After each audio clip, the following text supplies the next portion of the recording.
Hallo und herzlich willkommen zu diesem fantastischen Video. Es wird ein klein bisschen ruhiger heute. Mein Ziel ist es, dass wir alle mit einem Ruhepuls von 40 aus diesem Video rausgehen. Wir beschäftigen uns heute mit Zahlen. Wir wollen nämlich wissen, was Martins überkrasses Lagunen-Aquarium so im Monat kostet, was ihr also einplanen solltet, wenn ihr vorhabt, so ein Projekt zu bauen oder wenn es euch auch einfach interessiert. Drop.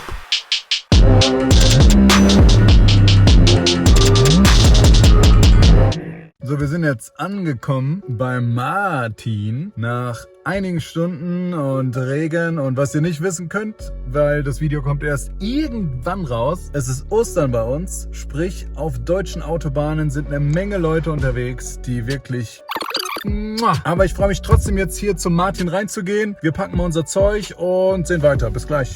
Ich kann mir zwar vorstellen, dass der eine oder andere vielleicht irgendwo dieses Becken schon mal gesehen hat, dennoch macht das Video natürlich keinen Sinn, wenn wir nicht mal die Fakten auf den Tisch legen. Wir reden hier von einem 3 Meter mal 1,50 Meter mal 75 Zentimeter Aquarium mit einem separaten Technikraum. Dort ist auch nochmal ein Ablegerbecken an das gesamte System angeschlossen und so reden wir von insgesamt über 4000 Litern Meerwasser. Als Beleuchtung hat Martin hier die Kessil AP 700 gewählt. Und ja, eine reicht da halt nicht aus. Bist du bereit? Ja, Martin, vielen Dank, dass wir heute hier sein dürfen. Erneut.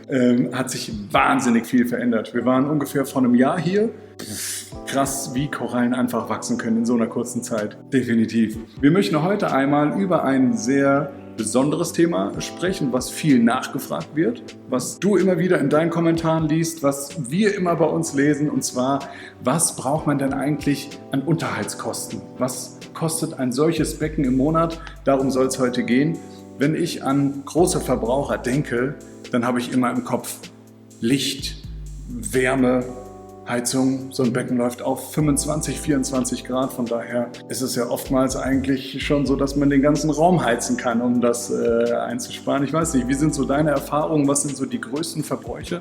Warnhinweis: Wir bitten darum, den schlechten Ton in diesem Videobeitrag zu entschuldigen. Unser Audiobeauftragter wurde anschließend natürlich umgehend gefeuert, damit wir in den nächsten Videos wieder ein akustisches Klangerlebnis genießen dürfen. Also bei mir ist es tatsächlich natürlich Strom und da ist es hauptsächlich das Licht.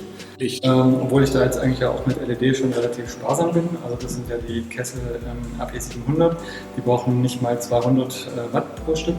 Davon habe ich 6 Stück. Deswegen war ich ursprünglich davon mal ausgegangen, dass ich halt zu Spitzenzeiten eben knapp 1200 Watt brauche pro Stunde. Komme ich aber lange nicht hin. Also das heißt, das hat sich sogar zur Abschätzung, die ich am Anfang gemacht habe, korrigiert, dass es sogar weniger geworden ist. Heizung ist auch ein gutes Thema. Ja. Ich fahre bei mir bei so 22, 23, manchmal 24 Grad im Sommer. Und momentan sind es so um die 23 Grad, das heißt, ich heize nicht extra. Also das heißt, das kommt alles nur durch die Raumtemperatur und durch die abgegebene Wärme von den Geräten. Also die Strömung ist bei mir auch extra so als Kreisströmung geplant, dass es möglichst effizient ist. Das heißt, ich habe nicht so wahnsinnig viele Verwirbelungen, ich habe nicht Pumpen, die gegeneinander arbeiten, sondern ich habe tatsächlich auf den 3300 Litern nur eine MP60 und eine MP40, die jeweils immer zusammenlaufen. Und nach jeweils 6 Stunden dreht sich das Ganze, aber wir haben im Prinzip immer einmal eine Kreisströmung nach links und einmal nach rechts. Ja. Aber so wird tatsächlich nicht viel abgebremst durch Verwirbelungen oder so, sondern man braucht auch da relativ wenig Strom. Also kann man quasi sagen, dass du einen Riffaufbau gebaut hast, der letzten Endes kostensparend ist. Dadurch, dass du halt wirklich darauf geachtet hast, eine Strömung zu erzeugen, die nicht permanent gegeneinander arbeitet. Genau, also die Idee war von vornherein, so habe ich auch schon am Computer das Ganze geplant, dass die Felsen so platziert sind, dass immer genug Strömung möglich drumherum gehen kann, ja, und dass es sich eben nicht gegenseitig ausbremst. Abgesehen davon habe ich auch das Becken extra so breit gewählt, also es ist ja 1,50 Meter breit, dass dadurch halt eine wirklich schöne Kreisströmung entstehen kann. Ja, kannst du uns mal so eine ganz kleine Hausnummer nennen, was so ein Becken, du sagst, Strom ist der höchste Verbraucher, im Monat kostet? Also ich hatte ursprünglich damit gerechnet, dass, also wenn man sich halt so eine kleine Tabelle macht mal, ja, und so zusammensummiert, was geben ja die Hersteller so an, was verbrauchen die einzelnen Geräte, was habe ich überhaupt für Geräte, wie lange laufen die, auf wie viel Prozent etwa, hatte ich mal so abgeschätzt, dass ich im Monat bei 30 Cent Stromkosten pro Kilowattstunde 230 Euro etwa brauchen werde. Okay. Und tatsächlich brauchen wir jetzt nicht mal fürs komplette Haus 230 Euro im Monat. Okay. Und dann kommt natürlich Futter dazu. Dann kommt wahrscheinlich dazu, wenn du Tests machst. Futter finde ich auch mal ganz interessant. Das überschätzen die Leute auch total. Also wenn ich mit Leuten rede, was relativ oft vorkommt in letzter Zeit. Also die denken dann immer bei den etwa 100 Fischen, die jetzt drin sind, da wirft man halt mehrere Dosen Futter jeden Tag rein. Ist ja immer gar nicht so. Also das kennt jeder, der eine Weile mal Fische gefüttert hat, sind ja wechselwarme Tiere, die eben gar nicht so einen riesen Stoffwechsel haben. Ja, also ich mache mir immer so meine eigene Mischung mit 3-4 Dosen, aber die halten dann auch 1-2 Monate mindestens. Das teuerste ist tatsächlich die Doktorfische mit den Algen. Ja. Also diese Algenplatten bekommen die dann. Genau. Die sind ja relativ teuer. Also kostet halt so ein Päckchen, glaube ich, 6 bis 12 Euro, je nachdem, was man für eine Größe und für eine Art hat. Ich habe gehört, man kann die sogar auch ganz normal im Supermarkt kaufen als Sushi-Platten. Genau. Ist das richtig? Habe ich tatsächlich auch. Das ist cool. Ich nehme ganz gerne verschiedene, die schon mit Knoblauch angereichert sind. Am Anfang habe ich tatsächlich auch, wo ich mal ein bisschen Pünktchen hatte als Problem, habe ich dann tatsächlich auch selber fleißig Knoblauch drauf gerieben und so. Aber es geht halt schon ganz schön. Es gibt ein gutes Raumaroma hier. Das riecht. Genau. Man hat halt eine ganze Weile damit zu tun, gerade wenn wir die Algen halt sogar wegknabbern. Natürlich hast du jetzt viel Erfahrung, du hast viel bereits vorher Aquarien gehabt und alles, sprich deine Ausfälle sind wahrscheinlich jetzt nicht mehr auf Anfangsfehler zurückzuführen, wenn mal was kaputt geht. Es kommt ja mal vor, dass was passiert. Ja, also man muss schon sagen, jedes Becken ist ja halt wieder was Neues. Das stimmt. Ja. Man überlegt sich halt viel, also ich meine, ich plane halt immer ganz gerne verschiedene Sachen und normalerweise klappt es auch ganz gut, aber es sind dann manche Sachen, die man halt merkt, dass es einfach doch nicht so funktioniert, wie man sich es vorgestellt hat.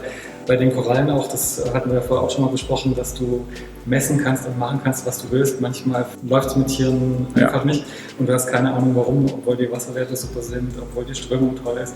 Und du hast manchmal sogar, dass du 2 Ableger vom gleichen Tier hast, das eine wächst, das andere kümmert oder geht sogar ein. Ja. Also es ist manchmal schwierig, selbst mit viel Erfahrung zu sagen, woran es dran liegt. Kann man da so eine Hausnummer nennen, dass man quasi sagt, ich habe irgendwie aufs Jahr hinausgerechnet zum Beispiel Summe X, die ich für ein Restocking quasi investieren muss oder die ich bereithalten muss. Ich vergleiche das immer mit einem Auto. Also du hast zum Beispiel dir ein Fahrzeug gekauft und sagst, okay gut, wenn ich das Auto habe, muss ich für TÜV Summe X zurücklegen. Ich muss für mal ein neues Getriebe oder so immer so ein bisschen was auf dem Konto haben. Gibt es das beim Aquarium in der Größenordnung auch, dass du sagst, okay, ich würde jetzt, wenn zum Beispiel irgendein Teil ausfällt, definitiv sagen, man muss mal so 500 Euro im Petto haben? Ja, also das schon natürlich. Also ich meine, bei mir sind die ganzen Geräte noch sehr neu. Ja. Das heißt, da rechnet man jetzt nicht unbedingt mit Ausfällen. Aber ich hatte zum Beispiel auch schon, dass die UV-Anlage jetzt noch nicht mal in einem Jahr einfach so ausgefallen ist. Aber tatsächlich so, klar, ein bisschen Reserve. Ich habe es aber auch so geguckt, dass ich halt immer die gleichen Pumpen habe, zum Beispiel die gleichen Strömungspumpen, die gleichen Förderpumpen 2. Also sprich, wenn irgendwas ausfällt, dann habe ich halt immer eine noch rumliegen von den Pumpen oder halt noch Ersatzteile. Also das ist auch ganz, ganz praktisch eigentlich, wenn man halt nicht eine ganz bunte Mischung macht, sondern halt immer möglichst die gleichen Geräte. Super Tipp. Okay, also wir haben 250 Euro Strom, Pi mal Daumen. Also wie gesagt, für das ganze Haus gilt es dann. Also aufs Aquarium bezogen wahrscheinlich 175 sowas. 175, okay. Was würdest du sagen, wenn man ein solches Projekt aufbaut, was muss man sich im Monat zur Seite legen, Strom inklusive, Futter inklusive, Tests inklusive, um so ein Projekt erfolgreich durchführen zu können, auf längere Zeit? Also es ist wie gesagt immer ein bisschen schwierig, weil es ist jetzt ein spezifisches Becken, aber bei mir sind es jetzt halt so irgendwas um die 230 bis 260 Euro, je nachdem. Ja.